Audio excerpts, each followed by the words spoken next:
What's going on, everybody? It's me, Mark. Welcome to another episode of Bordercast Live. And tonight, and I know I say it every week, but tonight we have a very, very special episode. We are talking about a dream deferred, things that we wanted to do, but where we ended up, where we are now. But before we begin, of course, I would like to have a moment of joy and welcome my co-host and mod for tonight, Miss Joy Stevens. How are you doing tonight?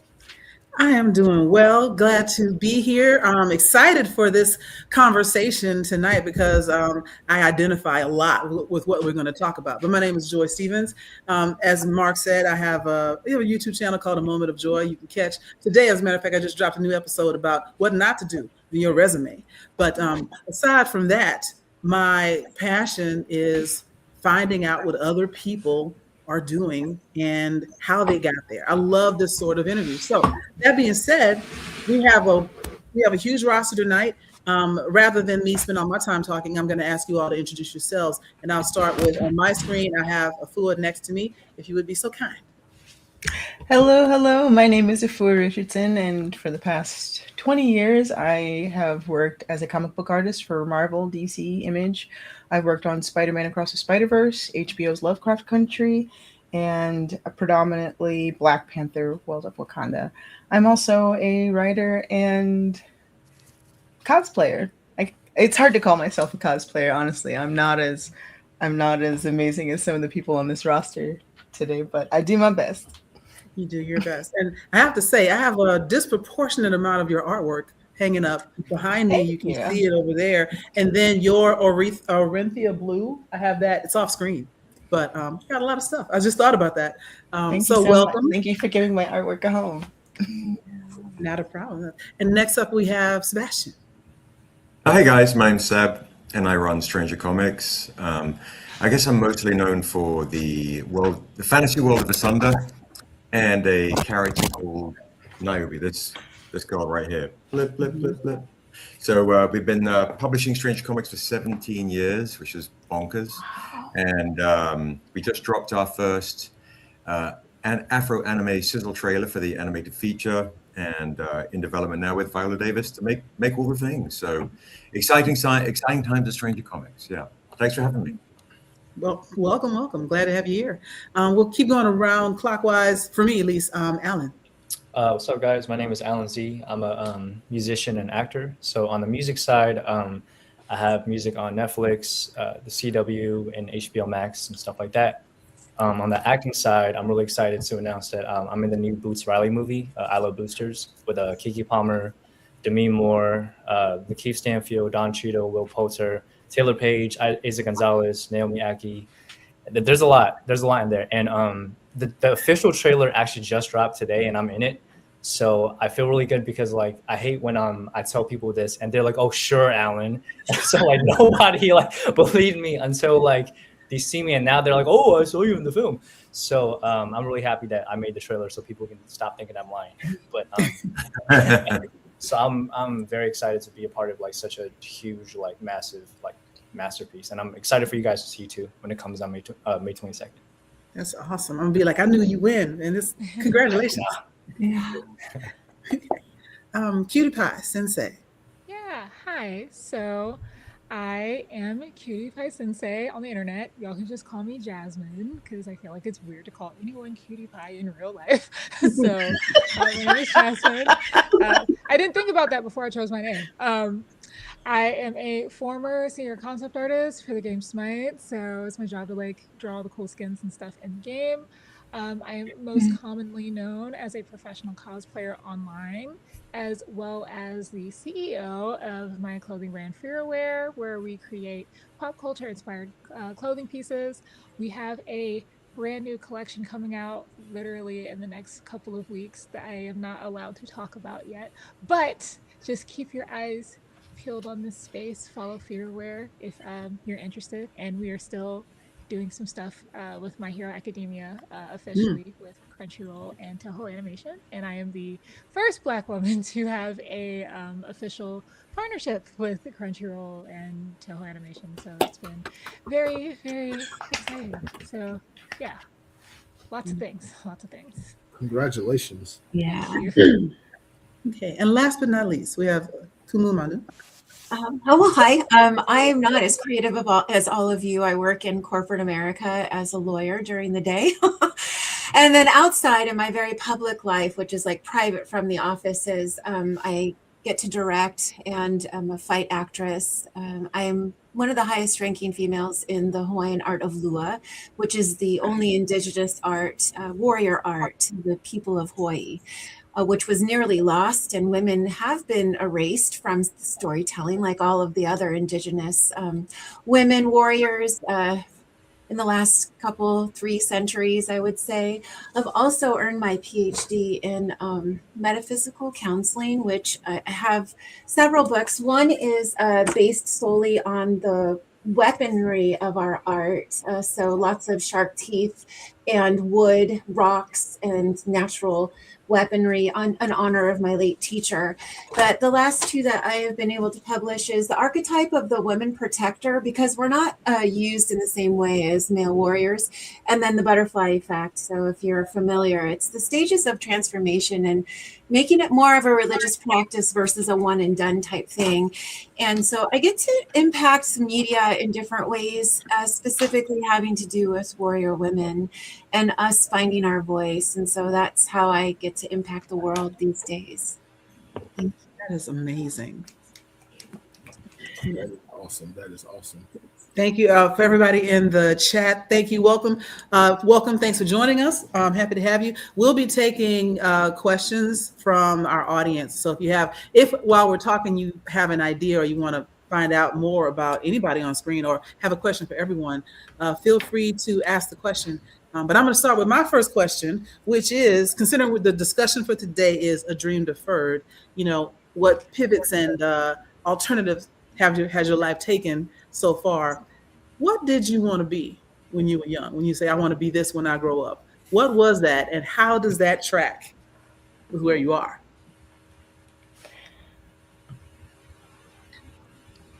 I'll start. Who's going first? Oh, Yeah, I was like, wait, I don't he's wanna going just first. Jump in. Right? Exactly. Go ahead, jump in. Anybody excited that has something they want to share? I see. I'll go. I'll go first. So it's kind of weird. I always knew I wanted to be an artist. My dream was actually to become a concept artist, and it was a weird journey for me because I kind of ended up achieving my dream very quickly. Because it's a very competitive field, I feel like. And so I was really blessed to be in a position where it's like, oh, I get to like draw fantasy characters every day for a living. And that was really cool. And then on the side, I started doing cosplay. And at the time, it wasn't a thing that was like a job. It was just a hobby. It wasn't like social media wasn't what it is right now. And as time went on, it like grew and grew. And I kind of wasn't being fulfilled by work in the same way that I thought I would be when I was a kid. Like I thought like if I do this job, that's it. I'm gonna be happy forever. And I did enjoy my job, but as my cosplay grew, as well as like starting my business and having the clothing business also kind of grow, like I was able to use skills that I was still using via concept art, but in a different way. And for the longest time, I was considering quitting my concept art job. I was dragging my feet for at least a year. And at the end of 2024, I was planning to quit. And sometimes God sees you dragging your feet and is like, look, I need to make this decision for you. And so they did major layoffs at my company. So instead of quitting, it actually ended up being better because I got severance. So it was like, okay, I see the sign. Fine, I will do this full time. And so now I'm doing like social media and my clothing business full time. So I had my dream, I did my dream, and then it kind of changed as I started doing it. Yeah. You refined it and found a new way. And one shout out for the severance package, because that's how I ended up where I'm right now. Oh shit! Sorry, our alarm went off. Anybody else want to Sorry, address guys. this question? No worries, no worries. You can mute if you need to. I think I saw Afua wanted to respond. I when I was 3 years old, I was in preschool, and the teacher asked everyone, "So what do you want to be when you grow up?" I said, "The President of the United States." And she turned her head sideways and said, "I'm sorry, honey, that's a man's job." And I was like, "Oh." Mm. And I'm like, "Well, I want to be Michael Jackson." She's like, "I'm sorry, that's a man's job too." I'm like, "Well, what else is there?" But I started playing the flute when I was 9. Went to LaGuardia for the performing arts. Did an undergrad at Juilliard. Played the flute. Learned to read sheet music. Composed. Joined this all-female hip-hop group as a beatbox artist and an anime artist. I would take all of the girls in this all-female hip-hop crew of B-girls and breakdancers or same thing, MCs and singers, and turn them into anime characters and make flyers for our performances. Oh. And so I started performing and going on tour. I became a background singer. I got to open for Alicia Keys, Parliament Funkadelic, John Legend.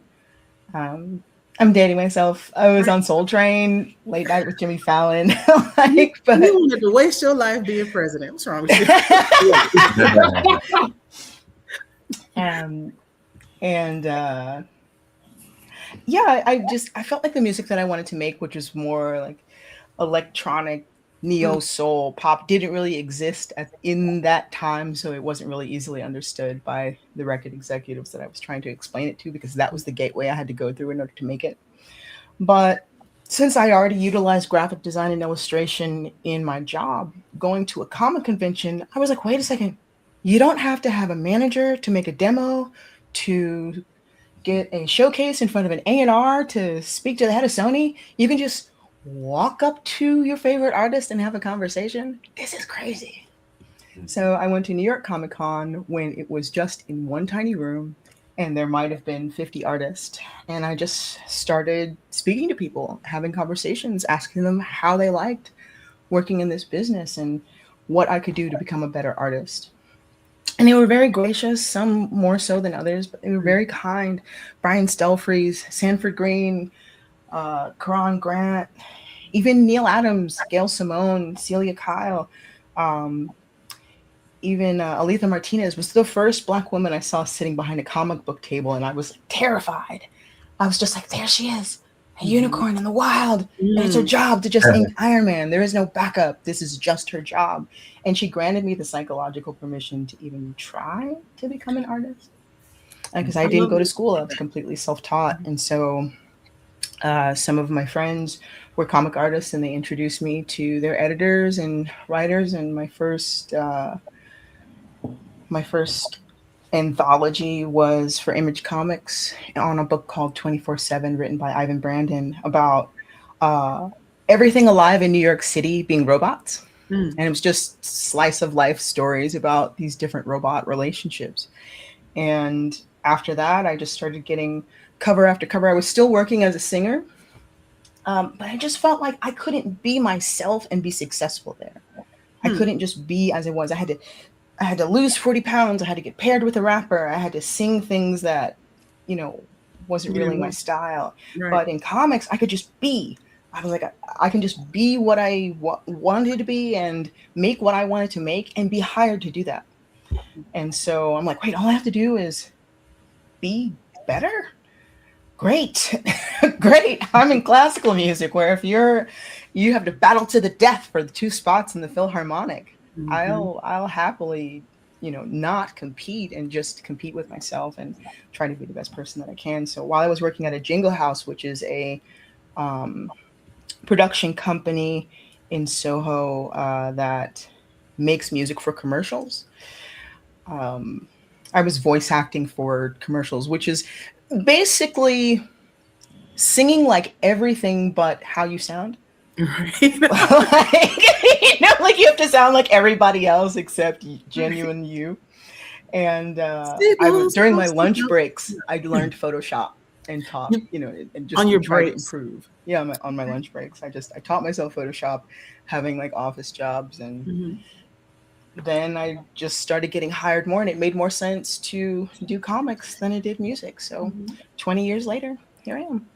You are, I'm actually, I want to jump to Alan around this because you mentioned a lot of things in the music industry, and I'm seeing Alan nod his head like, yep. So, Yeah. Alan, talk to us about what you thought you wanted to do and what you're doing. Yeah, for sure. So, like when we were in elementary school, and they're like, "What do you want to be when you grow up?"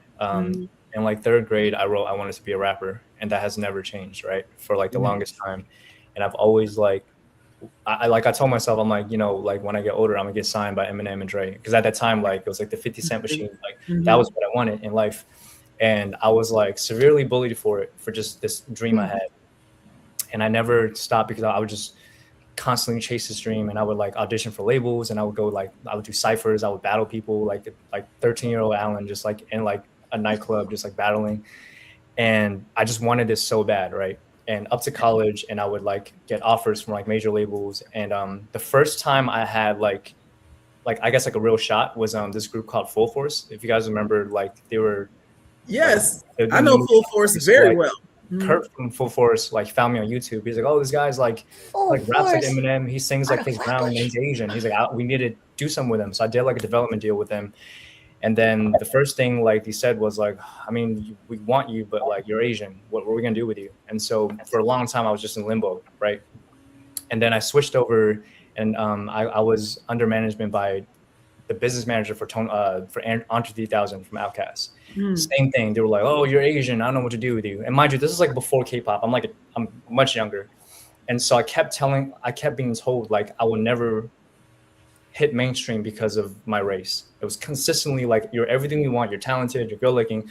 It's just your race. And so I had terrible self-esteem issues, right? And then I said, okay, I'm just gonna go independent. But the issue with going independent is the speed I go at is much slower, and I'm seeing people just go past me with the machine, and I'm just feeling so much like sadness, And then around like 2019, as I'm building this like organic fan base by myself, I just felt like the weight of the world. Like I don't know what to do at this point, because I feel like no matter what, I'm losing this race, right? And so I knew that there's another passion I have, which is acting. And I was like, you know what? If I don't try this in my lifetime, I'm gonna regret it for the rest of my life. And so like 2 years later, I started seriously acting. Like I did independent films and student films to like get my reps up. 2023, I got signed to an agency, and in 2024, I did a film called Traction Park Massacre that premiered at New York Comic Con last year. And then I did the latest thing I did was the Boots Riley movie, All the Boosters, with Kiki Palmer. And so I was like, man, I've been doing music for like 10 plus years, and like everyone, like there's so much resistance like of me being like, you're not good enough, you're not going to be mainstream. And then I started like acting 2-3 years ago, and then like this, you know what I mean? I was like, this God telling me like I need to change the course. And the irony is, as I got like more into acting, my music got better, because I just kind of let go of this like idea of like corporate industry structure. I'm just like, I want to write art for the sake of art, right? And now I get people like telling me like, "Oh, your music has changed my life." And this is the music that I felt like the industry wouldn't accept, because it's more lyrical, it's more like smart and conscious, it's more like nerdier in terms of references, like a lot of the stuff that they were against. And now people are like, "I love this song because you talk about da, like instead of me following a certain structure."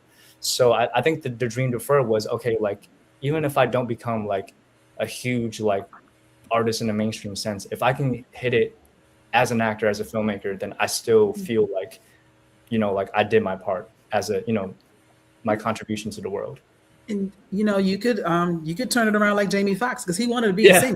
Right. He became a great comedic actor, got an Oscar and everything, and then dropping albums. So yeah, absolutely. Because I don't think he ever did a stand-up routine where he didn't sit at the piano and sing. Well, no, I mean, I also forgot to say this too. I'm still working on music. I have 2 albums I'm working on, so I'm releasing a new album this year. So I'm still doing it. It's just I feel like the pressure of like succumbing to, I'm sure Afua can speak to it too, but the idea of like a label or a manager being like, well, you should change this about you. Have you thought about getting tattoos on your face? Have you thought about, getting addicted to this kind of drug so that you're more marketable? Have you thought about shooting somebody? Like there's all these like terrible ideas that they have for me that I'm just like, I'm going to let go of every single terrible advice and just like listen to my gut, Yeah. And if I may interject, yeah, sure. Full Force, I have not heard that name in like Bow-Legged Lou had written some songs for me, and I Oh was just like, wow. I don't like this. I'm sorry. He's like, you're an actress, pretend. And I'm like, oh. I was like, thank you, so gracious. And, You're not the one to be a love it. I will say like the thing that I got. This is the last thing I'll say, and I'll pass the mic. The one thing that did last between the relationship with me and Full Force was I got a song with Raphael Sadiq and Shanice Wilson out of it. Nice. So it's like I have They that credit. Still. connected. It's on They Sony. were skilled. They were, they just had their ideas and nothing could deviate from that. They were like that too. I mean, no shade to them, but I mean, I reached not at out all. to her and we talked it out. Everything's good. And he hit me up. He's like, bro, you're blowing up. Da, da, da. So it's like, it's all love. It's just, I think sometimes we have to go our own way for them to see what we can do. Right. Exactly. Yes, Exactly. They can't live in our heads. So I can't expect them to understand what it is that I want to do. Right. It's the same thing that you see even in like the tech world and academia, et cetera. There is a formula that is accepted, and then there's people that buck the system, skirt the system. They find themselves being successful without the machine, which can sometimes aggravate the machine, but that's a them problem, not a you problem. Sebastian, what about you? So you say you've been doing this for 17 years? Yeah, a long time. Kind of nutty, really. So I grew up in England, and Really? yeah, kind of a shock, right? I don't know if you can tell. I've been working on my accent for around about 52 years now, and hopefully it's finally coming into its own. But yeah, no, I started creating this fantasy world when I was a kid. I was 13, and I was in the boarding house, and I was kind of getting picked on for being mixed and all this kind of stuff. This was the 80s, right? And talking about dating, right? And dating yourself. And so I started creating this fantasy world, playing D&D, Lord of the Rings. Hey, turn 1 second. Move to a little bit to your right. You move to your right a little bit. Thanks. Thanks, bro. I'm gonna tell you, Like you're in my shot. we did not see him until you said something. Right.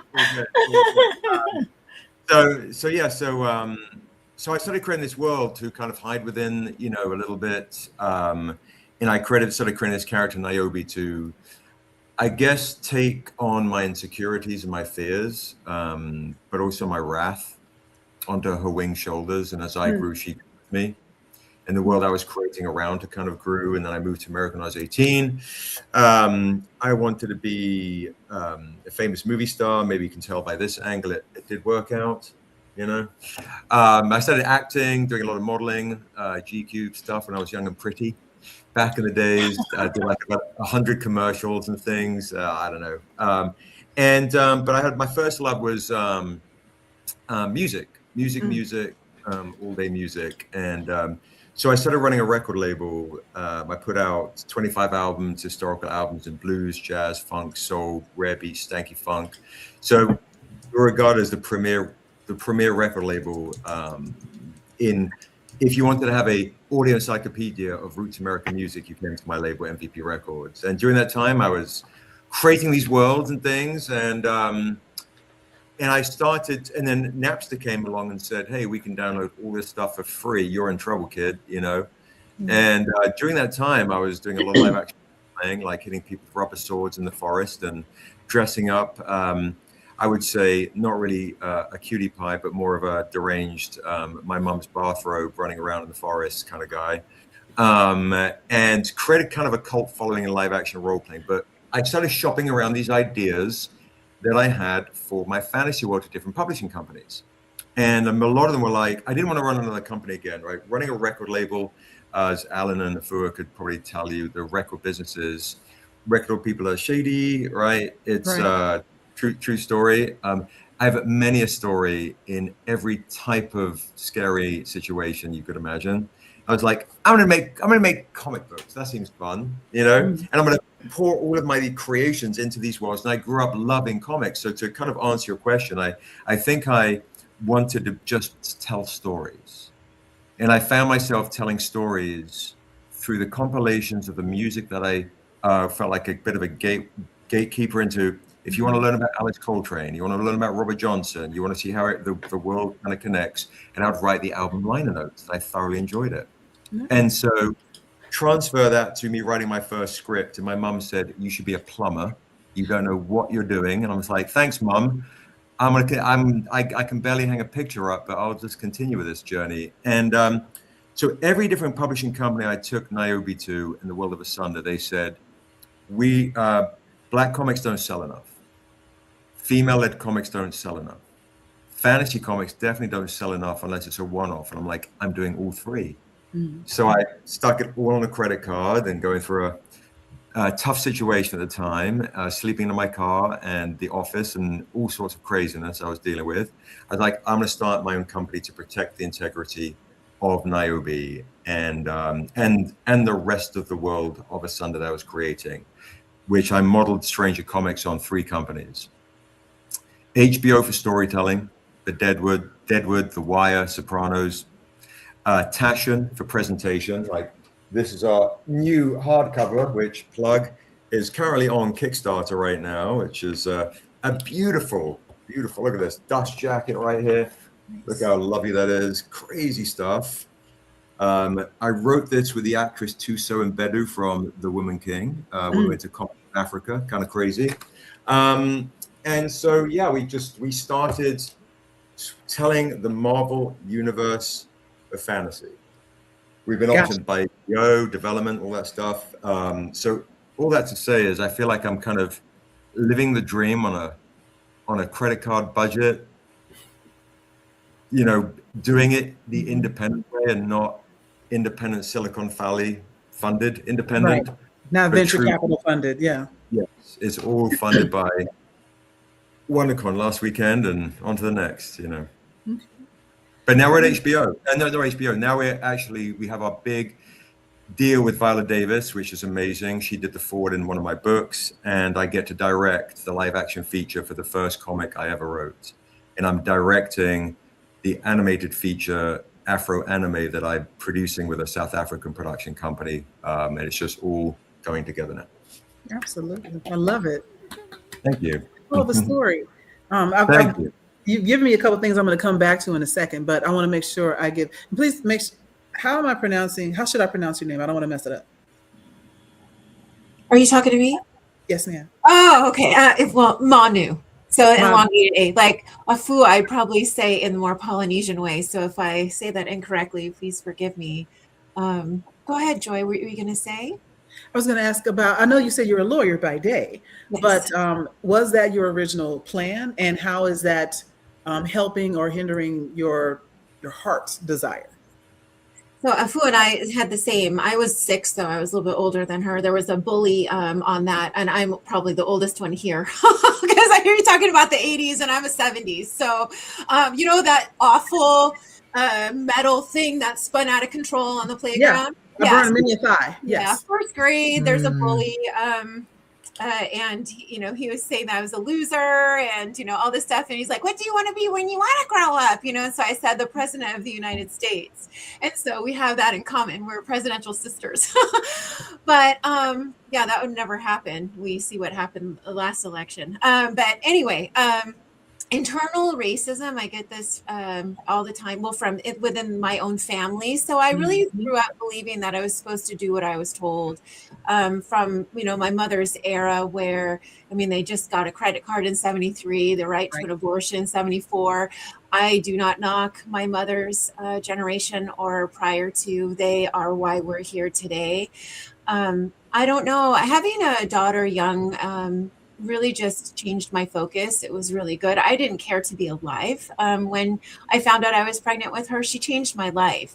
She gave me the value that I needed for myself to become a better woman. So at that point, it was more about scrappy survival and trying to still find joy in life, survive, and also advance myself so that my hourly rate, it was this simple, could mean more than working at the gas station or the mall. So I went for law. I understood at the time that was going to be to help people, but now I realize there's a different focus of the legal profession. But I'm in my 32nd year now, and I've worked in many different types of, how would you say, sectors. So I've got to see it all. I think it's actually provided the stability for me to be able to do what I do. My pivotal moment was when I decided not to resume the professional stage of Polynesian dance by touring. I toured the Midwest for 7 years. And then when I returned to Southern California, I thought, okay, maybe I'll do that. The pay is good. I just hated to be on display constantly. And after this, I had my daughter and the body changes, right? I wanted to go back to martial arts, which I started when I was 9 years old. And it took a little while, but I found my teacher, and I had no idea that invite to watch the first class was pivotal to where I am today. I watched this class of about a dozen men who didn't breathe unless the teacher told them to. And there was a lot of profanity. It was just a carryover from my childhood. I felt very comfortable in that environment. Huh. And the teacher ended up being much nicer than my actual biological father. So I accepted and I excelled. Had I not walked up to that class that day, I wouldn't be standing here in this what we call kuleana, or responsibility of representing what I represent today. So that was the pivotal moment. There were many times where I felt like I wanted to quit. It was about a hazing period of 8 years, no joke. Lots of very serious injuries, but I never missed a class, even if I had to sit on the sideline because I was in a brace or my rib cage on the right side was broken. I still showed up and persevered. And after the 8 years, something shifted in one class where then he was accepting of me. And I think the rest of the men that I was growing up with in the Lua understood I was here to stay. So still fight with politics, obviously, as being the only woman, being mixed like Sebastian, not Hawaiian enough, not, not growing up on Not in the either world. yeah. So there's a lot of complications there, as well as gender. Even though I'm not 20, right? I have a lifetime of experience, injuries and training, and now also I teach. So had I not gone to that class and been invited to study and not dedicate myself, I wouldn't be here in this capacity today. So, Mark, is there anything that you wanted to ask? Because otherwise, I'm going to ask one more question. I got a few questions. From everyone's story, I hear that there was a struggle or an obstacle or challenge that you had to overcome that made you kind of pivot from your original dream to the next. What I want to know is, what did you learn about yourself from these struggles and challenges that you had to face to get to where you are now?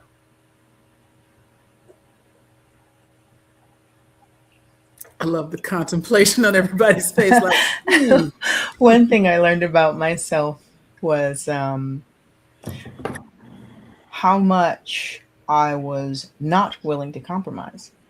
yes. That what I wanted to do and the vision that was in my mind was a lot stronger than security, which a regular job would have provided. If I didn't make what it is that was in my heart and my head, I wasn't okay. It was almost like not digesting food. Like something would not allow me to just continue to do whatever it was that people thought I should be doing, or the safe way, or whatever the comfortable way is. I was told all the time, why don't you just pick one thing and stick to that? But even if I try to do that now, I've come to the realization that I am not a professional comic book artist. I'm a universal one. It doesn't matter if I'm singing in my kitchen or I'm making food. Everything that I make and everything that I do goes through the filter of art, which is basically finding my place in the world by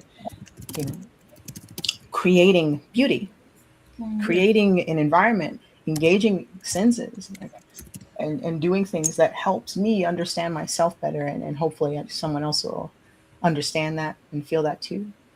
But not doing that, it wasn't an option. That I was willing to be uncomfortable, and even when I was homeless, and it probably would have been better to just, either go to a shelter or just get a regular job and just keep pursuing that and just stay there and try to stay, in financial security versus taking the risk. What I learned about myself was that if I was not taking a risk, then I was making myself sick by not living a fulfilled life. I have to share just a piece of my story because I went to college for engineering, worked at NASA in the summers, like hardcore science tech nerd. And now I am a public speaker. I do like corporate culture consulting and cosplay and podcasts at all my spare time. But I remember specifically the first job I had coming out of college, maybe 3 or 4 years in, living in a small town in Tennessee, walking towards the building and getting sick. It was so bad, I didn't want to walk into the building. And I had that daily nausea for about 3 months before I just decided, you can't pay me enough money to make me crazy like this. I'm gonna just go live with my mom. Yeah. And there's nothing wrong with having a job that makes sure that your bases are covered.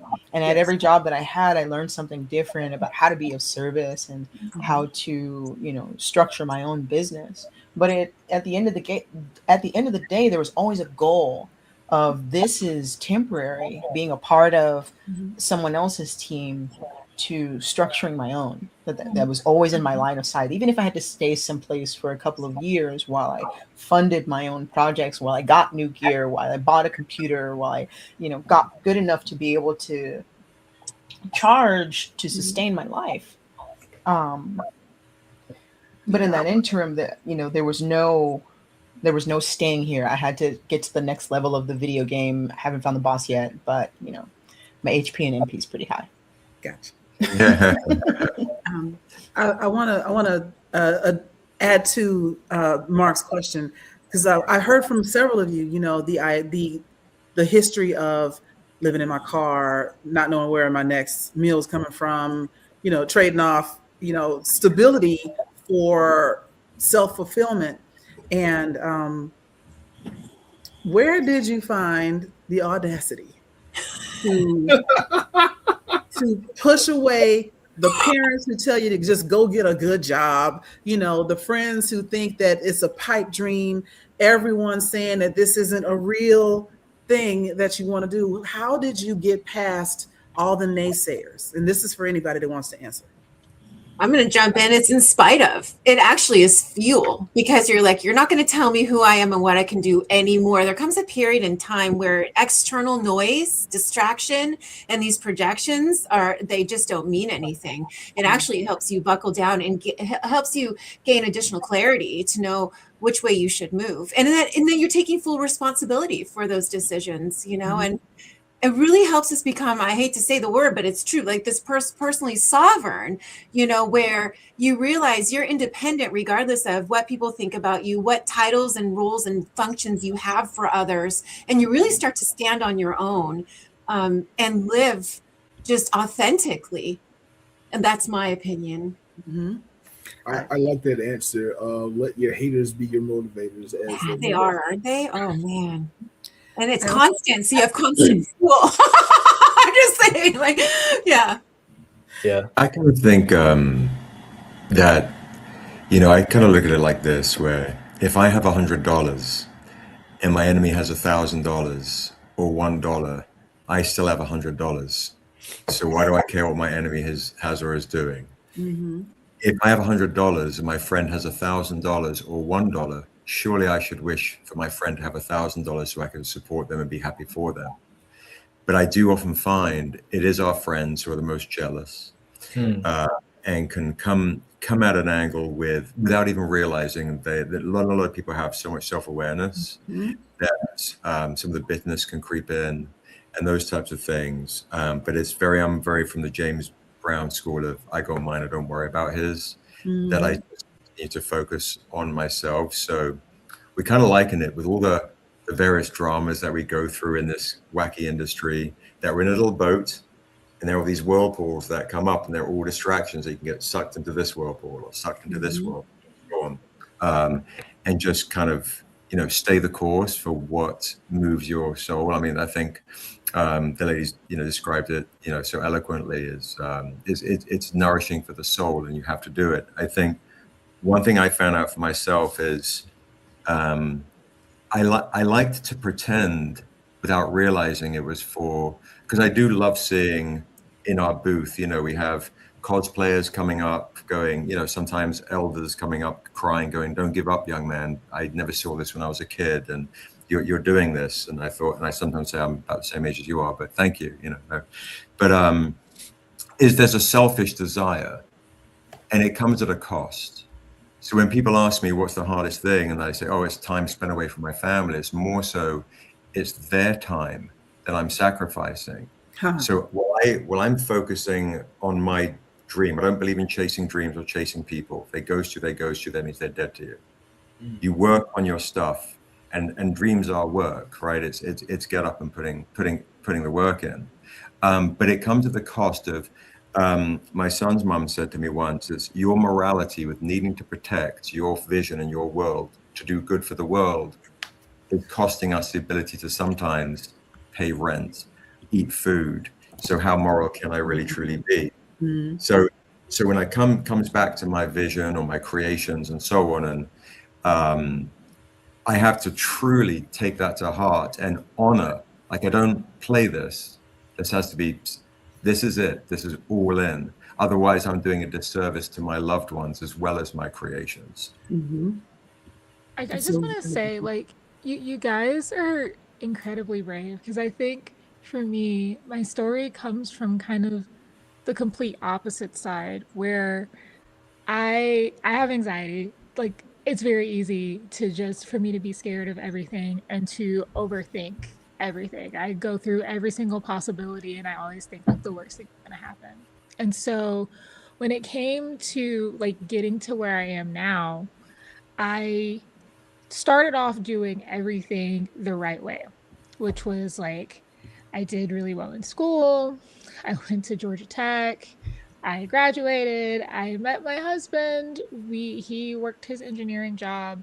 I happened to be in a situation where I was able to at least get into the game company. I worked my way up, and I wasn't fulfilled, but I stayed because I was like, okay, this is what you wanted to do. This is what you said you wanted to do. This is what you set out to do. This was the plan. You need to stick with the plan. The plan should not change on a whim. And it was really hard for me to make that decision to pivot, to the point where it had to be made for me. Because up to that point, I was in a position, like just being very honest, where people around me were like, "Why are you still here?" And I was very afraid to lose the stability of having that check come every 2 weeks. That was very, very scary. Even when I was making money with social media and stuff, I was still like, that's cool, extra money, I can save that. But I was very afraid of losing that stability. And I will say that, like, at least keeping that job for the period of time that I did was beneficial, in the sense that all the money that I saved from doing all my other stuff is what was our seed money for our business. So I wouldn't have been able to start my business if I hadn't done both at the same time. But once that started growing, it was still like I was really holding on to it for dear life and trying to do everything, and everybody around me could see me get burnt out. So until I was kind of pushed over the cliff, I'm going to be honest, like I can't claim that I was necessarily strong enough to just go based purely on my passions, even with all the different things I had set up to make sure we were safe financially and all those things. Because my husband, like, he still has his job, like we're fine, but it was still like, I need to contribute. I need to stick to what, I knew. And I was at least very grateful that the people in my life were all like, "Girl, you tripping, you're gonna be fine." And I'm still in the process of learning, right? Because I have officially been doing this stuff full time for a year and 3 months, and it's been a scary time. And I still have my days where I'm like, this month has been a little slower for Yeah. me.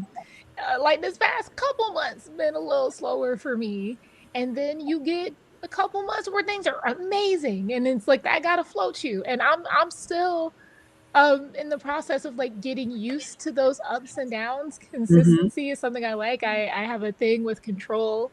I like controlling everything, and with this you can't necessarily control everything unless you just want to burn yourself out. So I am still learning and figuring stuff out. So when you say like what did you learn about yourself, it's like I'm still learning about myself now. I don't know. I don't have like a clear lesson for you. I'm still trying to figure out, because I never thought that I was strong enough to do this. And I'm happy that I am now, but, and I've proven that I can. But I don't know if I never personally reached that point where I was like, yeah, F my dream that I've planned on doing my whole life. I'm going to do something different. I was like, I'm gonna do both for as long as I can. So I'm still figuring it out. I'm still, it's a growing learning process.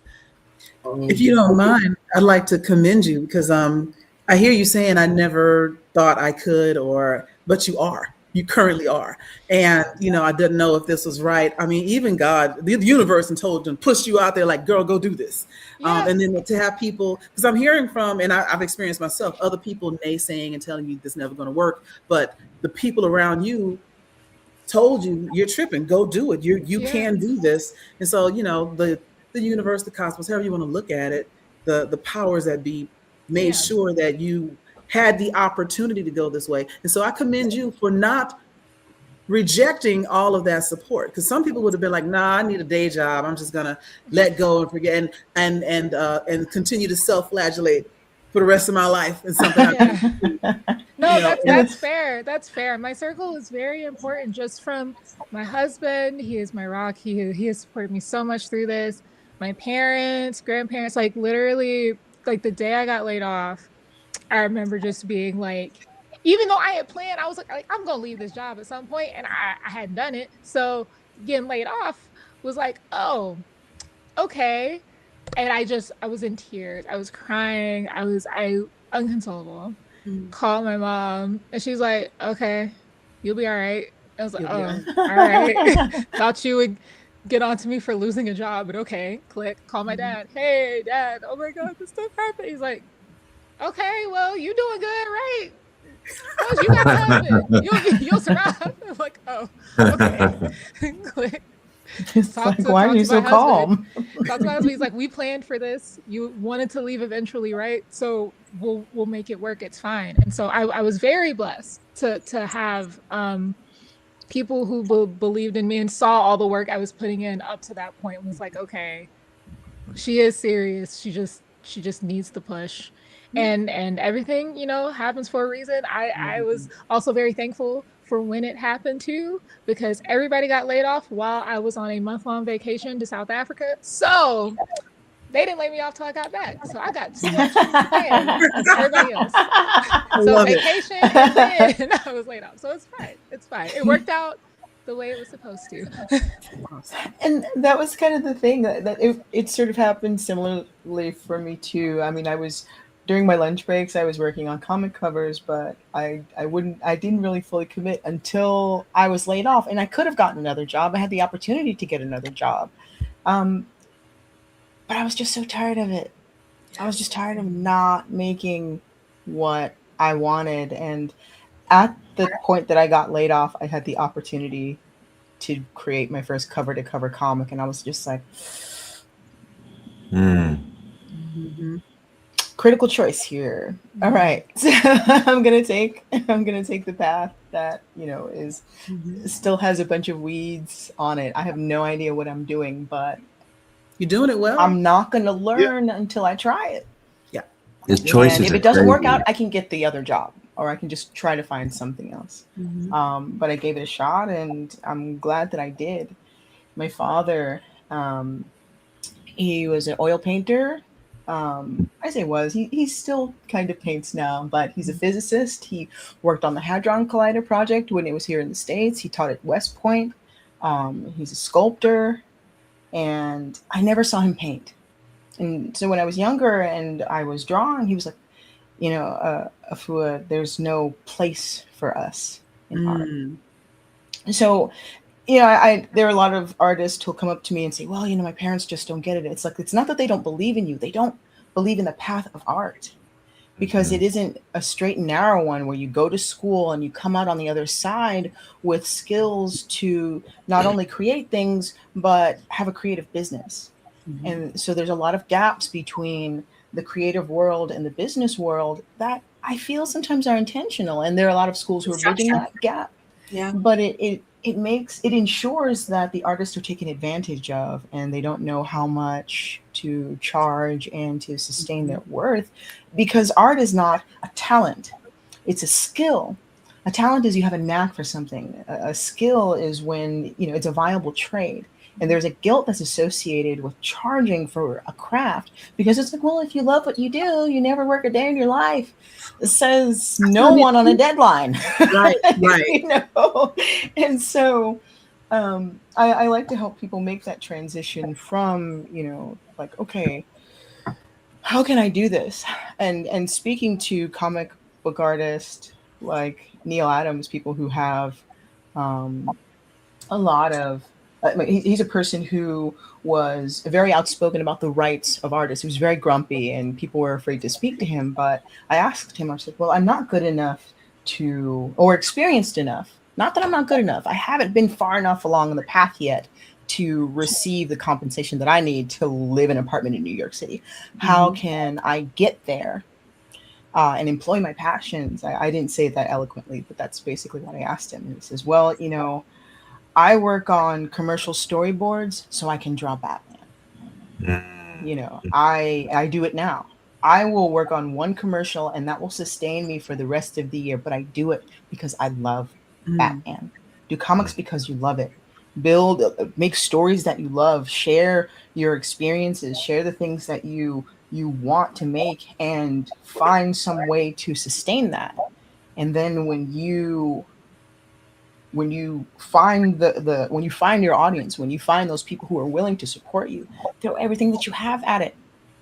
But there are a lot of different ways to employ your passions. It doesn't always have to be the exact path that you think, because life will throw so many things at you that there are a lot of different ways. And if you have more than one skill, make sure that they support the other. So I thought that I just had to be a comic book artist and not a singer, but I'm working on a book now, Aquarius, the Book of Fire, which is way overdue, but I had to, handle some health stuff, and thankfully I'm on the other side of it. But now I've integrated into my story. So if there's more than one thing that you want to do, find a way to make all of those things a part of the marketing. I know it feels yucky, like you're just advertising a product, but it's more like support beams for what it is that you want to envision. If your thing is, crochet plushies, make it for your comic. All the things that you can do right now, that's what you can do. It doesn't have to be this big production, because you're just one person right now. And that's okay. Like, people will come to you when it's from you and it's genuine. So, anyway. I just want to add, a lot of things have been said that I've personally been going through. The anxiety that Kipai Sensei mentioned, it's definitely something I'm currently kind of dealing with. The whole concept of believing in myself and the stigma of, do I need this 2-week check for my job, or can I just believe in myself and make it on my own? As an artist, there's always been an internal struggle that I've had, and I wanted to know if any of you have, for all artists here, passion versus profit. Do something because you love it or because it pays the bills.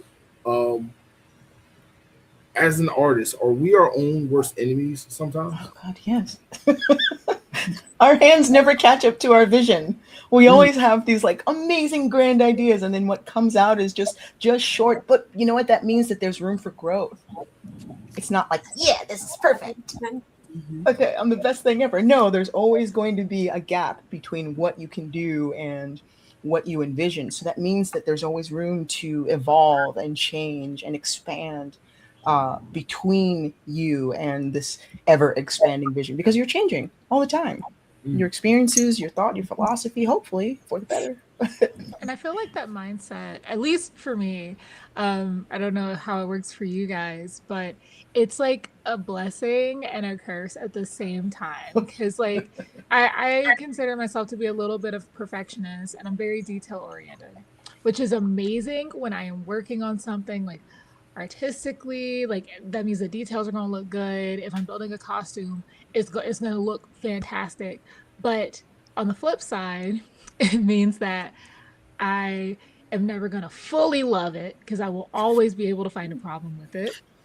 I will spend way too long. Something should be done. I'm like, no, I have to. Like, if people are like, it looks fine. I don't know what you're talking about. You're like, I can't. It's not. It's not good Haunts your enough. dreams. Yeah. So like, it makes you great. It's that thing that like it makes you great.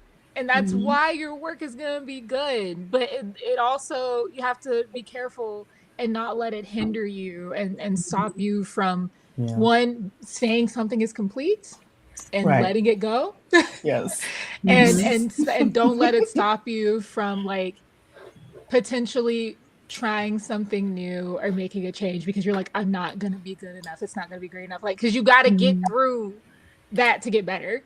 Like Afua was saying, it's like you're never gonna improve, like you're never gonna grow unless you do the thing and then you keep going. And it's really hard to not over like analyze it and be too much of a perfectionist, for sure. Right. You are absolutely right. Go ahead. I want to comment on the last question because I wasn't able to answer it, but I think what Manu and Sebastian both said were both right. So I feel like as artists, we have to operate both with love and also with spite to fuel us. And what I mean by that is like, you can use spite as fuel, right? Throw the log in the fire if someone doesn't believe in you. But you also have to like be grateful for the ones that show up and actually support you as well. Because what my friend had told me is this, he's like, because I came from like this very like angry mindset of, yo, once I blow up, like I'm gonna just like make everyone feel bad because they should have believed in it. And he was like, but what happens if they don't care? What's gonna happen? Are you gonna be happy if like you make all this money and success and like the people that you wanted to prove wrong are just like, what are you gonna do? And that kind of gave me an epiphany. It's like, okay, like I can use that as energy to kind of fuel me, but at the end of the day, it's really about the people I want to give back to, like, you know, like people that support me, my loved ones, my family. I feel like that's what you should do it for, and also love for yourself. So I think like going back to this current question, I feel like we tend to be our own worst enemies. I know I am. So I feel like being kinder to yourself, especially as artists, is like a really important task. You know, take the time to like really appreciate what you bring to the world and not just always like, you know, like give it out, but also kind of like validate yourself as well. I'm so happy you said that. A previous guest on my show gave me this bit of advice that I've been struggling to take, but I am trying to take it. Shout out to Dr. Dana Holmes. But he said, we have to allow yourself patience. And that is something as an artist, as a creative, that is hard for us to do because, like everyone said, we always either have deadlines or we got to be perfectionists. I've been doing art for like 30 years, and I think I created one thing that I'm like, yeah, that's perfect. I always find a flaw in something I do, or I don't believe in myself enough, or whatever the case may be. And I absolutely agree with what you just said there.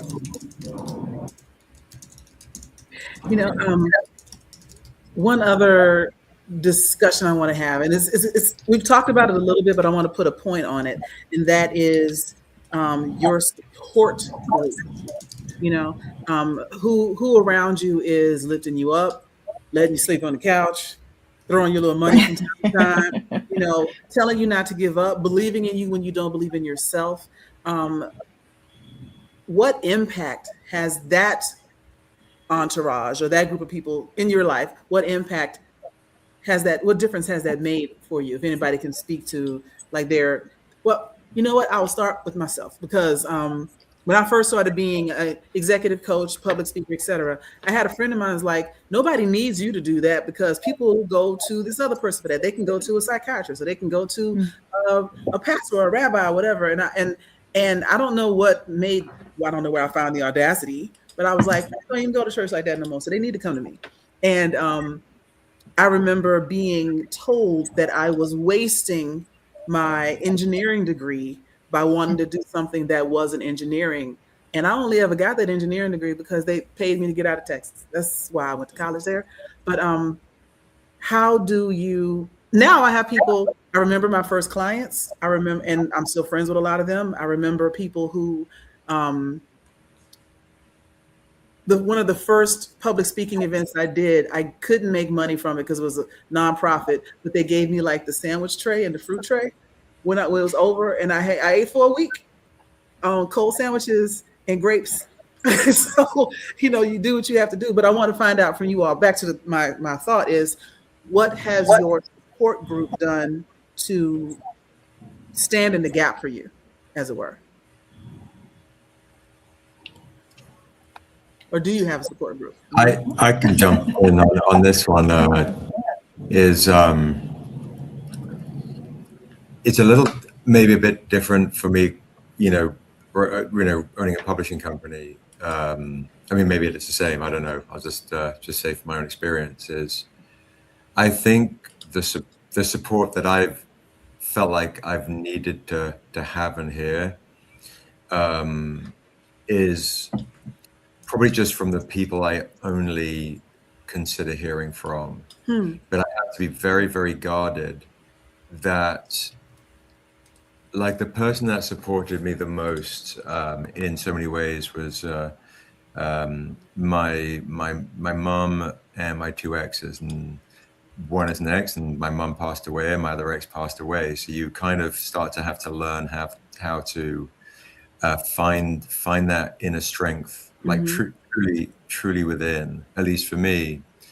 And in my situation, I have staff members, and one person came to the booth and he's like, said, do you have a day job as well? And I said, no, this is my full-time work. I have kids, I have payments to make, I have staff to pay to make sure their bills are paid. So finding the support, I have a partner now who is very supportive, but I find it in the little things, in the quiet, in the things away potentially from the business, whether it's going for a walk in a rose garden, listening to a certain piece of music, escaping LA and going, for a walk in the mountains. I mean, for me, the support I find within the business, I rarely find I can find the support I need from the business.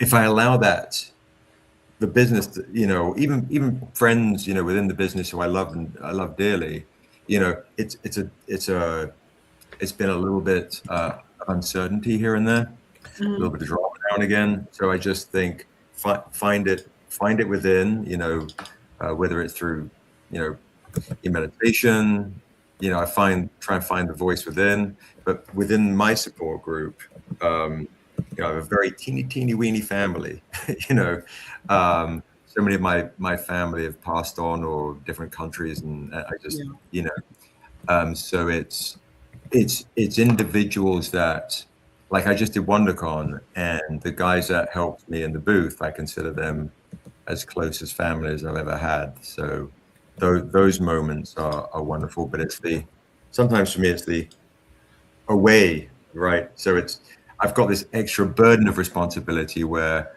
a lot of my team, my staff, they go like, if they look up to me as the captain of the ship, so it's at times potentially a dangerous place for me to be vulnerable or be, I can't slow down. There's a documentary being filmed on me right now, from the start of nothing, one comic book, and and we made history with Niobe being the first nationally distributed comic book with a black female author, artist, and hero, with Amanda Stenberg, co-writing it, and Viola Davis, and all these things.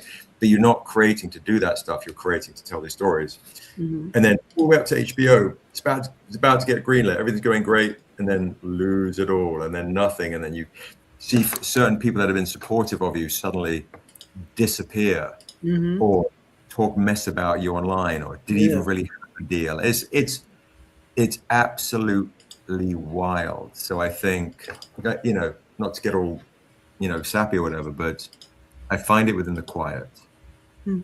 I find it in the still moments with people that truly love me, that really know me, away from the business. That's beautiful. I feel like we had a little moment of silence just for that. No. I almost was like, yeah. It's crazy. Like just to echo that, if you're looking for the support and the nourishment from, I would say, influencers or this or that, right? Mm-hmm. Like we have Viola Davis is producing The Untamed, which is kind of crazy. And then Nerdist, the lovely lady at Nerdist, Ty Goods, did a wonderful piece on it. And I'm looking around going like, oh my God, all these people that have been supportive of Niobe and cosplayers and this and this and this and this. I'm like, where is this is a crazy moment. Mm-hmm. We've forged a real path with Stranger Comics and Niobe and what this character has done. And so if you're looking for the support within, you're in trouble. Just got to find it within here, I have to say, if Jennifer Lewis is the mother of Black Hollywood, I have to say Viola Davis is turning into the rich auntie of indie art. She's gonna come with it, and I'm here for it. Mark, you said you had something to ask. Yes, I want to go back to something Alan said in the first question that really, really kind of stuck with me. So I have the question I want to ask you now, and everybody can answer this, but I want to ask Alan first. You said that when you were doing music, people will tell you that you're Asian, and they don't know what to do with you. And I wanted to ask, now that you're in acting, now that you have songs and you have albums out, do you feel that you are in a better position now with how your dream has deferred to go back to your original dream versus how you started? If that makes sense. Yeah, I mean, like I never stopped doing music. Like I still tour very heavily. Like 2024 and 2025, like both years, I hit like 20 cities. Like I did my own routing, and I'm still able to like do festivals and cons and stuff. But I think I just kind of fell out of love with the major label side of it. Like I just kind of told myself I don't want to be in the rat race. It was a very personal decision where I was just like, I want to make the music I want to make without having to be a content creator. Because like the way the music industry is shifting now is like, it's not about the music. Like, you have to do TikToks like 3 times a day, and you have to do like all these like clout-based things. I don't have. I'm getting older, man. I don't have that energy to try and like feel like that's right for me. And I feel like I mentioned before, like I do think that the irony is like with K-pop blowing up, and like there is like a lot of younger Asian like artists who are getting signed, and it's really bittersweet because I'm just like, if I was just 10 years younger, that would have been me. I wouldn't have to face the trauma, right? But I think like I believe that God has his reasons, and so for me, it's like I'm comfortable with the decision, and also it's like if someone offers me something like like great and like not like sus, then I'll see what's up. But I feel like I want to, the way I see myself is like Hollywood actor, underground rapper, right? Like I make the music I want to make, like kind of like, like there's this guy in Stranger Things, the main guy. I read how he used his acting career to finance his own music career. And then my friend was like, this is literally you. Like, it's just like, I want to like make the stuff I want to make for my audience and people that are going to find me after you find out that I'm an actor and whatever, like, and then I want to service that as opposed to like chasing the dragon and chasing this like dream of like, you know what I mean? Like this, that the labels will make for you. Like, cause like as some of the people that here that have done the music stuff knows is like, one, they're really shady. And two, like they want to mold you into something that you're not. the struggle for me is very specific as far as the things I didn't want to do to compromise. Like going into it, they were just like, hey, so have you thought about like, rapping in your native language? Have you thought about going to China? Have you thought about, everything was very much Orientalism for me. It was like, oh, maybe we'll just throw a gong in your songs. What we can do is you sprinkle a little bit of it was for me, it just felt very dehumanizing. I'm just like, you don't see me as a human at all. I am so sorry you have had to go through that. Like, that is crazy. Yeah. So, because of, okay, so it's like this, man. Like, I am aware that the globalization has opened the market, right? But I think because of my own traumas with the music industry, like, I don't know if I want to walk down that path again in those doors and hear the same words. Like, have you thought about being more foreign? Have you thought about being more, you know what I mean? Like, I don't know if I want to subject myself to certain traumas. I totally get that. And again, it goes back to that idea of there being some sort of formula, right, exactly this way, and it doesn't. And I think here's also, the sad thing though, is like there is a lot of younger Asian rappers that are doing the things that I didn't want to do, and they're going viral for like the wrong reasons. I don't know if it's the wrong reasons, but reasons I don't like. The whole like wearing the straw hat with the katana and like eating ramen while rapping. There's a lot of these like gimmicks that like is working, and so it's like I can just see the labels that like I said no to, looking at me like I told you it will work. And that's the sad part, is like like the internet runs off of that stuff, and I just don't want to say myself to being a clown. I don't want to be part Couldn't of this. agree more. Couldn't agree more. 100% support that decision, because I think about just since I'm a Black woman, I got a lot of Black history knowledge, and I think about the minstrelsy that happened before and how we are ashamed of what went on, and then how it informs other people's opinions and ideas of what it means to be a Black American. And aren't y'all all just sitting over there just shucking and jiving and blah blah blah? Like, no, absolutely not. And then having to have 3 times as many artists come and combat that one person that says something crazy. Don't be that guy or girl. And so I commend you for standing up for that, because I think viral stuff happens, and it's cute or interesting or entertaining, because it's not educational, but entertaining in the moment. But then it fades, but the internet is forever. And so when you want to shift and do something, people will pull that back up on you, like, oh, remember, is this you? Right? I see that all the time. And I love that you don't have that in your background, because you've always stood for what you wanted to be. And I interrupted again. I'm gonna be quiet. And Mark, give you a chance to finish your questions. No, Alan, that was wow, so insightful right there. But if anybody else can relate to that question, feel free to answer. So 20 years ago or so, being a Black belt, I got offered a spread in Playboy, where it would obviously use the culture as well. So flowers and anything Hawaiian and Filipino, right, all around, and just my Black belt on. So talk about defilement of dedication and coming up in an environment which was toxic male dominated, I would say. Very few very healthy men teaching women back in that day. So that was one way I have an Allen-esque type of parallel. And I just thought, it's good to talk about, because Joy, if I would do it, you're saying, is this you? Yeah, that would have been me. But I think that also having a young daughter at that time, I'd have to explain to her, and that really kept me honest, of like, she's going to grow up, and not, I'm all for women's empowerment, but I don't think that's a way to perform. When you're performing for men, I don't think that's truly women's empowerment. So that would have been on display for them. But others can have different types of moral guidelines and markers. That was just mine. So it's like if Cardi B decided to do that, that's on brand for her. That's on brand. Exactly. But not for me.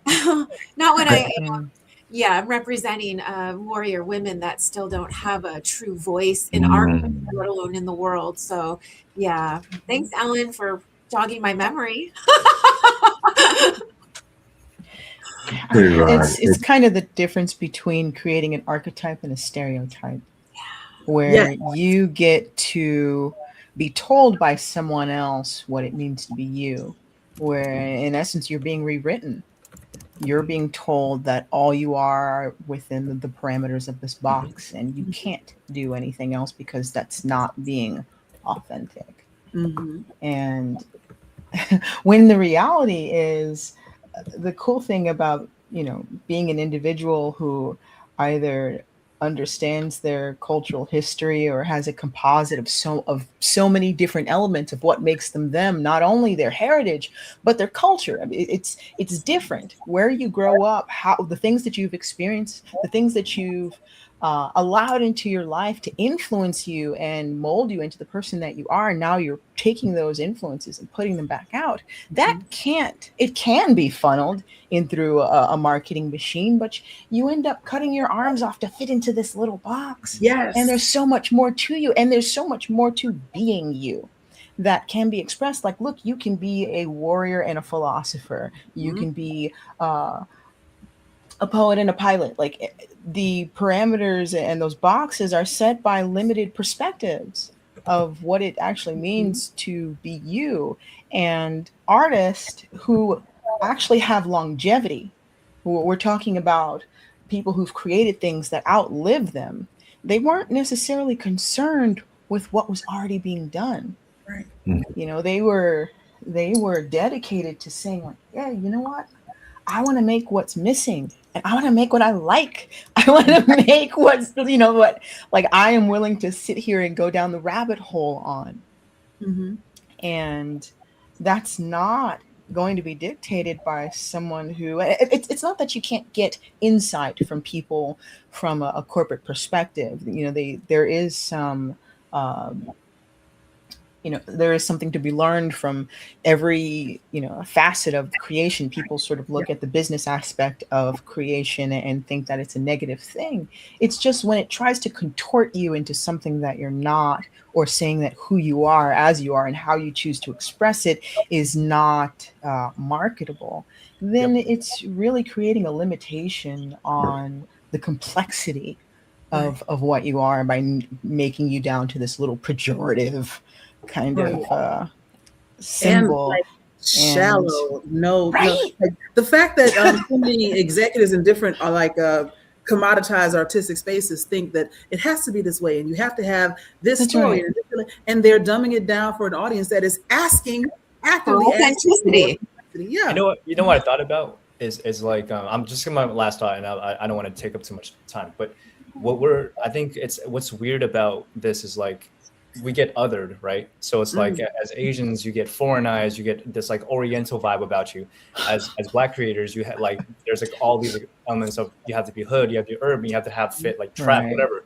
And then it's like, if you're white, it's like you get to be Goldilocks, you get to have everything. It's like this, it's like you can break out of this, like, whatever confines that we have, you get to not deal with that. You know what I mean? And I feel like true freedom as artists is like not having to sit in this little box where it's like, you can only do this if you are this color. And I feel like that's really kind of like the struggle of like being like a full self. Like, I really love what Alpha said about archetype versus stereotype. It's like, if you build your own archetype, it expands beyond like whatever they see of just you as, whether your gender, class, or whatever, that's just strictly your signature. Right. It's fear. It's fear. It's basically saying, like, well, there's no way that the combination of you can work. We've seen this formula work before, so let's go with that. Right. And it's just like, I understand your concern, but I'm going to try something different. Every time I go into a studio meeting, they go, this is really timely. And I go, it's always been timely. This is not timely, it's timeless. Right? Yes, exactly. It's so wild to me. I think, so that's what I always say every time. Like, really timely. It's always been timely. We're not timely. We're timeless. Right, and the timelessness of it, I think. See if they kind of, if they get it, and they're like, yeah, but okay. But I also think too, there's a couple of things I want to say. Is when we're finding these moments, right? Like in the day of today, in the now of today, versus let's say us 10 years ago, or us 20 years ago. Allowing us to have the grace for ourselves for the decisions we made 10 years ago or 20 years ago. I mean, I'm going to butcher the quote, but Malcolm X says, "Don't be in such a hurry to condemn those who don't think like you do or act like you do now. because there once was a time you don't think or act like you do today. Yeah. So always allowing ourselves to have the grace for others that might make those quick decisions to pay the bills, or they're distracted by the fame or the moment or the likes on Instagram, which I always thought Instagram was genius with the concept of saying followers. You're creating false prophets and idols going, who are you following? These are my followers, right? And I say, like, there's a line I wrote, it's like, a leader is not measured in followers, but in the demons they have the courage to face, right? Whether it's the ones out there or the ones within. So for me, there's a thing where I've kind of come to the realization at 52, at having Stranger Comics for 17 years and the 3 years building up to it and all the dramas and things, is to say, if Niobe or any of these other projects that I have never get it to the screen, it never essentially what I would have considered earlier has made it, right? Because everyone else that has dropped off when HBO went away, or these various things, like, oh, I guess it never happened, I guess you didn't make it. I'm like, I'm able to put food on the table through my art. To me, that's success. And if I can fan the flames for somebody else to come along and forge a greater fire, that they might have been inspired by some of my work, and they get on TV, and then that becomes a thing, then I would say I done good. So it's what do you measure? Making it success, it's got to be kind of the art for within yourself. If I can pay the bills and sell a comic book, I'm all right. Yeah. I constantly tell people money doesn't buy happiness. It buys survival and sometimes convenience, but it doesn't buy happiness. And so if you're not doing something that makes you happy, eventually you are slowly desiccating yourself. Afua, you said, I like the imagery you gave about cutting off your arms to fit in the box, because squishing yourself, contorting yourself, that's reversible. Cutting off your arms, you have lost a piece of yourself to fit in that box. And I think it's important to, at least for me, it's important to phrase it that way so people understand the sometimes irrevocable decision that you're making when you decide to compromise your morals, your values, etc. I'm not saying, negotiate a deal. I'm saying when you doing something doesn't sit right with you for temporary gain, what have you cut off to get in that box? And I'm not saying that some people won't make that choice and be okay with it. People do it all the time. But just thinking it through, I think, is important. And then also the concept of making it. I went to a performing arts school where a lot of the people around me, they were in the industry with me. I was a freshman when Khalees was a sophomore. And just the people who were around, Stevie Wonder would come into Samash Music where I worked when I was in my early 20s and try out keyboards. Common would come in, Red Method Band, just sort of being in their space and seeing how much work it took to be them. There was a big gap between me and them, obviously, but I was a working musician. I worked, I had a day job, but I was performing, I was touring, I was traveling, and I kept having this idea of like, I haven't made it, or I failed as a musician. But I got to travel the world. I got to do what it is that I wanted to do. And there's always going to be something to work towards, but I didn't appreciate the road that I was on. I got to share a stage with Sheila E. This is Prince's drummer. I had to remember to sing. The woman was incredible, or just, seeing Bjork come from, karate class, like seeing the people who make the things that I love, just living their lives. And it's just like, well, what am I doing? I got a chance to work with Sir Melvin Van Peebles. And if you don't know who that is, he's a father of Mario Van Peebles, the, like the 90s action star, but he was a soldier who was sent to France. He learned French. He got himself a camera and he started making films when there were no black leads that were not maids and butlers and very service level roles. He just wanted to make a story about life. And when I would speak to him, yeah, I didn't really know very much about him. I was in a Broadway show with him. It was a 3-man show, and we would rehearse at his place. And it was me, a guitar player, and Melvin. I'm looking around. He's got like Emmys and Grammys, his paperweights, and I'm just like, man, I should probably start asking some questions.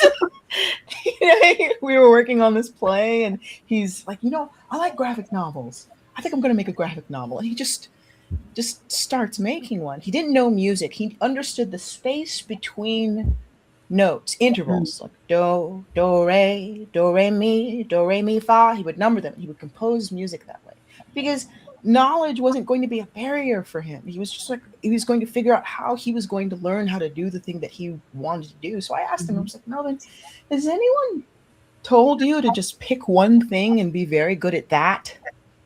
And he says, yes, of course, all the time, because it's difficult. They have the same 24 hours in the day.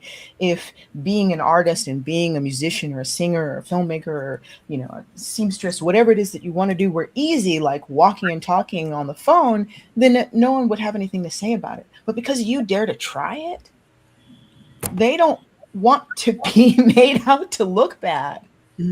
They're expressing their own doubts about themselves onto you. Because a person who is successful in their path, they can maybe not have the same vision as you, but they can understand how you might get there. So be careful about the people that you have around you, that if they're not offering creative solutions and just critique, then it might just be weight. And it's not that you throw the friend out with the bathwater, but sort of create concentric circles of friendship. Those people who make you feel bad more often than not, keep them on the outer circle. That everybody doesn't have to be in the same room with you all the time, because your creative energy is very important. And you have to be really, really careful with your space, because people who say that they care about you might start telling you things like, well, you're not really that good. You're just a diversity hire. You're this. Because they are afraid of your success. They don't actually want to see you do well. And they don't want to see you get better than them. That's right. They don't want to see you get better than them. But someone who truly loves you. Like I'll also add, they don't want to put the work in either. But they don't want to see you do better. They don't want to see you do it. They're like, look, I don't feel like doing it. And I don't think you should. I don't want you to do it either. Right. Because then I'll have to do it. Be here in that misery loves company sort of scenarios. But once you start, making sure that your core group of people, have your interest, not yes men, not people who are just gonna like, you're great, keep going, like regardless of what you do, but the people who will remind you of who you are when you forget. I need those all the time. I'm looking at the time. So, Mark, you had one final shotgun round robin question you wanted to ask everyone, right? Yes. So before we end the show, we talked a lot about failure and adversity and overcoming challenges. I want to talk about failing forward. That's not getting what you got, but you learn how to do something else to further yourself. Have any of you failed forward into your careers to get to where you are now? If that question kind of makes sense, because I think I kind of am a master of doing that. Sort of like, did you slip into something? Like I usually hear people say, I fell into this by accident, or I ended up here, not sure how I got here, that kind of thing. So anything along the way like that? I mean, that was definitely me in cosplay. Like, it was one of those things where I literally, I didn't actually want to make a social media profile or anything at all. I was doing it just because it was fun and it was this cool thing. I was just like, all right. Everybody kept asking me to post my stuff online. It's like, hey, you should start a page. I'm like, okay, I guess. I don't know who's gonna care about this. I have 500 followers. Like, what is the point of posting these? But yeah, whatever. And then I was just posting like work in progress stuff and just random things. I wasn't planning out content or nothing like that. I was just posting. And slowly but surely my page kept growing and I was like, I don't know why any of these people are here. And it was especially it was a weird time because at the time there weren't really many like well-known black cosplayers in the space. There just weren't. So I was kind of posting into a void because I was just like, look, I like this.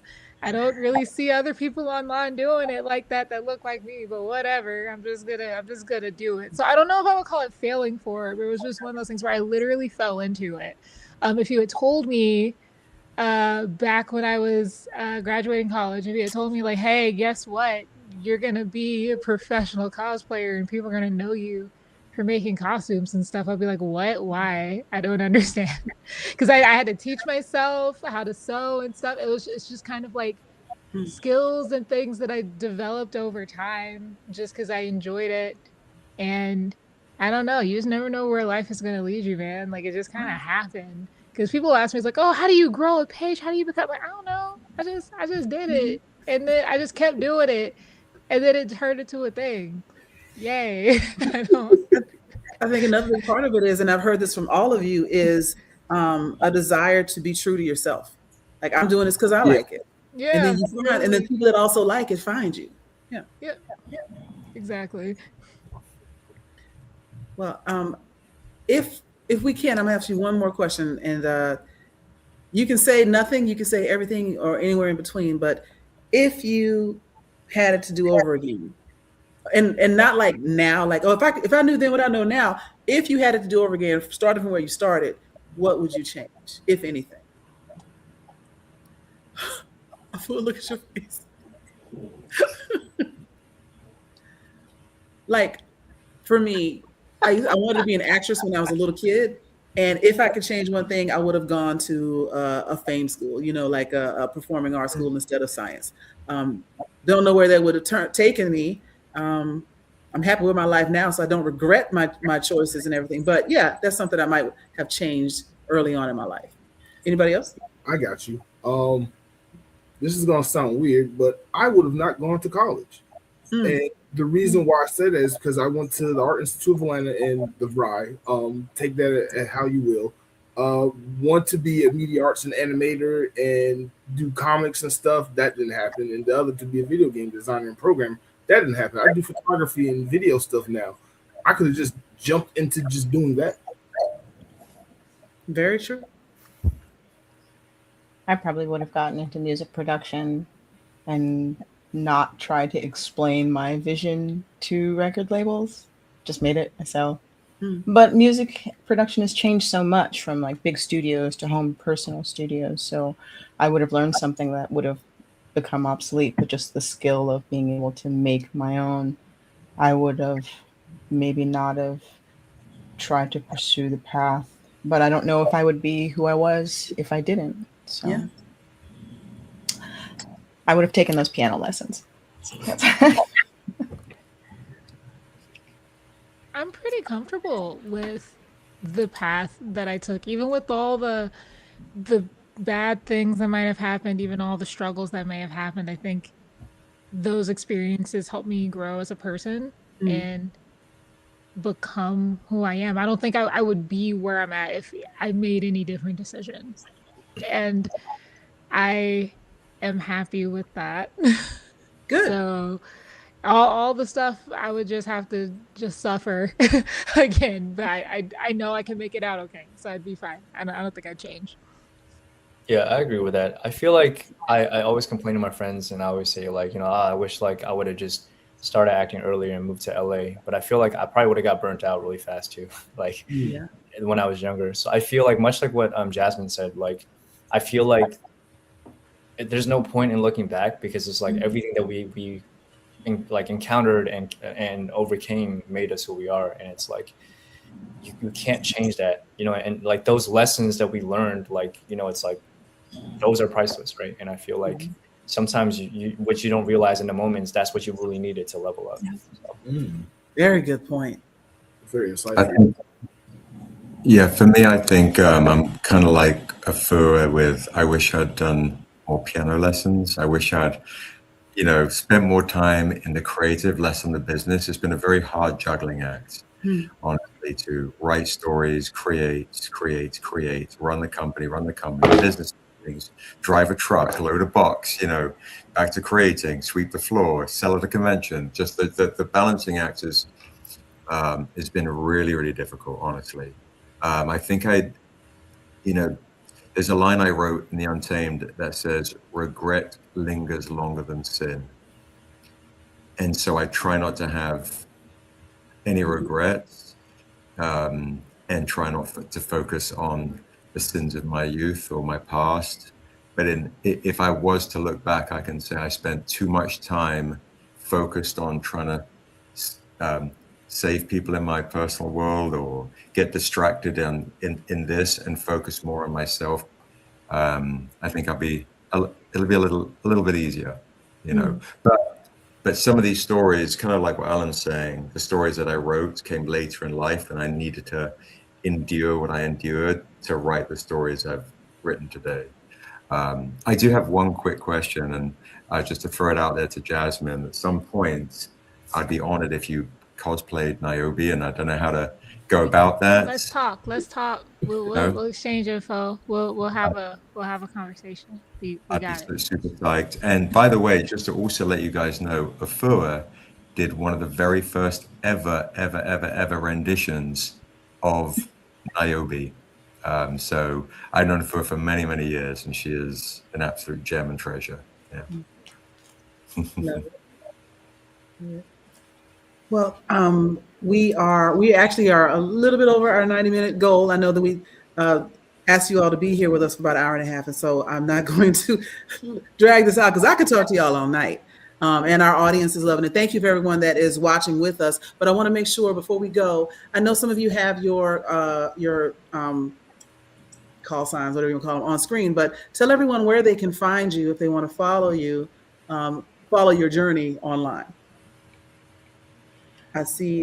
We'll start with you. Mm-hmm. You can find me at afuarichardson.com or on Instagram at afua_Richardson. Hi, you can find me at strangercomics.com. Jasmine, you can find me at stranger@strangercomics.com or at strangercomics on any social media. You will be hearing from me on your IGs. And I have a Kickstarter going right now where we're around 89,000, kind of exciting. And even though we got shadow banned on the first 2 days, you couldn't find it anywhere. So the only people that have been supporting have our direct link, which I just popped in the chat. But it just goes to show Stranger Community is pretty mighty. Literally, you search Stranger Comics, you still can't find us if you search Stranger Comics. We are on no landing page on the first 2 days launch. So that's crazy. You want to get this. You actually want to get a graphic novel or a comic book that looks like this. Beep. There you go. You can. That's what we have cooking right there. Mm-hmm. Kind of beautiful. Alan. So you can find me on all socials at Alan Z Music, just like the way it's spelled, ALANZ Music. So my music can be found on Spotify, Apple Music, YouTube, if you search Alan Z, like it's spelled here. And like I said earlier in the stream, I'm in the new Boots Riley movie, I Love Boosters, starring Kiki Palmer, Demi Moore, Lakeith Stanfield, and a bunch of other A-list celebs. So this is my first Hollywood project that I Congratulations, bro. That's huge. That's so huge. Awesome. Yeah. Thank you. I'm super proud of the fact that I was able to land this job, and like this is only the beginning. So anyways, I would love for anyone here to watch the movie. It comes out nationwide and in Canada May 22nd. And so thank you for having me. And Jasmine. Yes. I am Cutie Pie Sensei pretty much everywhere, the way it's spelled on screen. And my clothing business, honestly, it's tagged on all my socials too. So if you go to my page, you'll find it. But if you want to find it by itself, it's Fira X Wear. The X is silent. Like I said, we have a new licensed collection coming out very, very soon. So If I you want to follow get our some. page, if you follow your page or follow the page or sign up for our email list, you will be the first to know because our stuff does sell out kind of fast. So I suggest signing up so you don't miss out. And yeah. Nice. And bring us home. Okay, I'm bringing this home. Michelle _Manu on IG and YouTube, Michelle Manu or Kumu Manu, and my website is right here. Thank you for having me. It's been an honor to be with all of you. This has been, I have to say, probably, if not our best, in our top 2 shows. And so I just thank you all for an engaging conversation, a lot of insight, a lot of quotes, a lot of one-liners. This is one for the history books for Blurredography and the Moana Nui podcast. And just want to thank you all for being so open and so willing to share pieces of yourselves with us, you know? And with that, I'll turn it back over to you, Mark. Thank you, Yes, Joy. Thank you, Mark. again, thank y'all so much. Everyone is so beautiful and talented and amazing in their own right. Again, I can listen to everyone for hours. Because I can listen to all of you for hours, I would like to just formally welcome all of y'all to come back on the show, have your own solo interviews, and we can just dive deep into so much. After what I first saw you at DragonCon this past year, and oh my God, when you make a comic for your life story, let me know. I'll give you my adult money right now. Alan, I every con I get to see you, I love seeing your growth and just everything that you're doing. You know, I've been a fan of yours since we first met. Sebastian, I look forward to reading Niobe and more of you, more of your projects. Cutie Pie, thank you so much. I have always been a fan of your cosplay. You look so amazing in everything that you do. But and Manu, thank you for coming on. I really appreciate it. Just to personally thank each of y'all individually. But for everybody else that is watching, if you have not, please leave a like on these videos on either channel that you're watching on and subscribe to that channel. And if you have not, please become a channel member. That helps a lot that helps the channel go a long way. Sorry, getting a little tongue tied. But please go ahead and just subscribe to us. We have Dream Deferred Part 2 coming up. April 27th. We have guests coming on. We're going to continue this very enlightful conversation. And in between, we have 2 other shows coming out. So if you haven't, just go ahead and subscribe, and we'll see y'all next time. Good night, everyone. Yeah.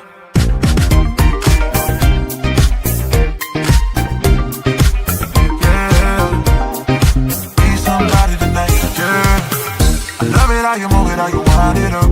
We can jump into it, we can line it up. We can stay slow with you, me. We can stay slow with you, me. Girl, need somebody tonight. Doing that dance, digging that dance. I know. Need somebody tonight. Be somebody tonight. Pull up on me. We've got so much to see. Maybe I can show you now. Tear your top with the top down. Baby, I don't wanna hit the friend zone.